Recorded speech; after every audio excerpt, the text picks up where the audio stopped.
ده اللي كنت عايز اتكلم مع حضراتكم فيه. التركيز على المقدم والاقساط. لو حضرتك مغترب وعايز فرصه اقساط طويله واستلام فوري متشطب، موجود. لو حضرتك مصري وقاعد في بيتك ومالك بيت وكل حاجه بس عايز تجيب حاجه لاولادك، فده برضو موجود.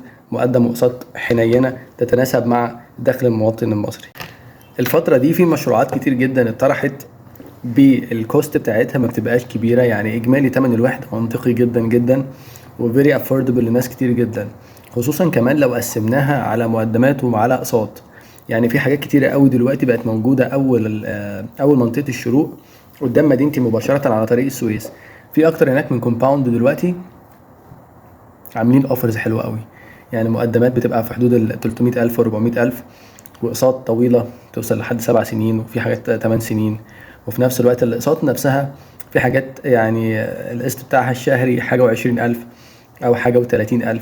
الفئه دي او الارقام دي مطلوبه لناس كتير جدا في الماركت الفتره دي بتدور عليها، خصوصا المصريين.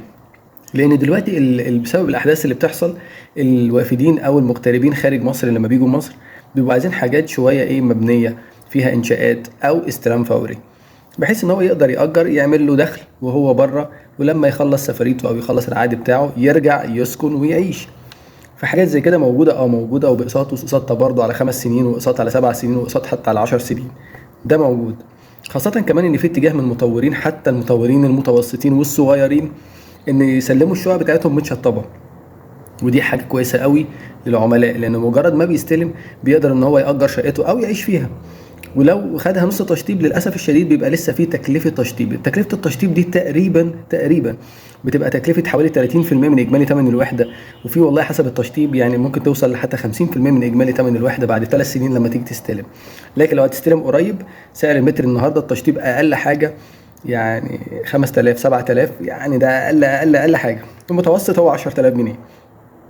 ده بنعرفه منين؟ بنعرفه من المطورين اللي بيبقوا بيسلموا خلاص خلال سنه وحاطين باكج التشطيب بتاعهم. بتبدا معانا من اول 7 8 10، ده اللي هي الستاندرد.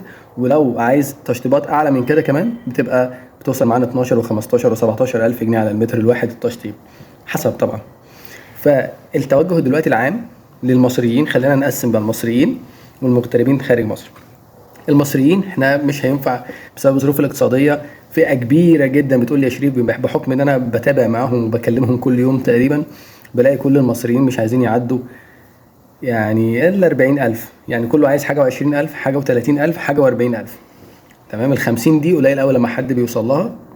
مصريين. انا كل ده بتكلم على الفئه المتوسطه. تمام. انا ماليش دعوه خالص بالمطورين الكبار، انا بتكلم دلوقتي على المصريين اللي احنا بنقابلهم الفتره دي. كله عايز في حدود ال50 فيما ادنى القسط بتاعه يبقى شهري يعني. اما بخصوص المغتربين خارج مصر، الفئه دي بنتكلم من فوق ال50. المغتربين خارج مصر الفئه من فوق ال50 دي عندهم اريحيه دلوقتي في ان هم يقدروا يستلموا فوري، والمقدمات بتبدا من 10% واقساط بتوصل لحد 10 سنين في كذا كومباوند، وكمان متشطب. وفي كومباوندز اسعار الاجمالي بتاعها حلو جدا، يعني في حدود 3 غرف في حدود 6.5 7.5 مليون متشطبه، واستلام خلال مثلا 6 شهور، والشقه بتاعته موجوده ومتشطبه وكل التفاصيل دي كلها. انا ليه بعمل الفيديو ده؟ انا بحاول ان انا انقل النبض بتاع العميل لحضراتكم، ان احنا موجودين في الماركت وبنكلم عملاء طول الوقت، فبنبقى عارفين الاحتياجات. المغتربين خارج مصر استلامات قريبه، او الاستثمار هيبقى رايح في ناحيه مش السكني، هيبقى رايح في ناحيه الاداري، هيبقى رايح في ناحيه المحلات كاستثمار. كسكني ده ليهم هم، يعني كسكن ليهم هم، وفي حاجات دلوقتي متميزه جدا. اما كمصريين اغلبيتهم عايزين سكني، وسكني باقساط مريحه. الاوفرز بتاعت الاقساط المريحه بمقدمات المريحه دي، يعني انا معايا اكتر من 4 أو 5 شركات بيقدموا النوع ده. فلو حضراتكم مهتمين، اذا كنت مغترب او اذا كنت هنا في مصر مهتم بسكن او استثمار، يا ريت تتواصل معايا، لان في فرص كويسه قوي قوي قوي الفتره دي، وفي حاجات لسه ما اتطبقش عليها زياده الاسعار، وان اتطبقت في حاجه بسيطه واتعالجت في فترات السداد. فكده كده كاننا ما حصلش اي زيادات ولا حاجه. فارجوك فكر كتير قبل ما تختار. اختار المطور واختار البروكر اللي هتتابع معاه، لان هو ده اللي هيبقى عينك في الماركت.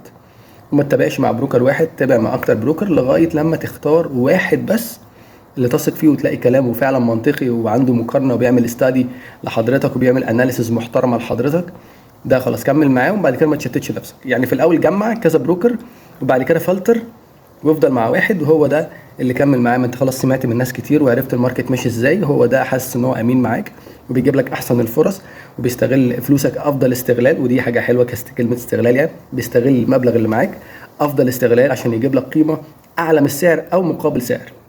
الحاجه دي بقت موجوده مع مطورين كبار. يا ريت محدش يغلط. بلاش نشتري ماستر بلان بعينينا مع مطور ملوش سابقة اعمال.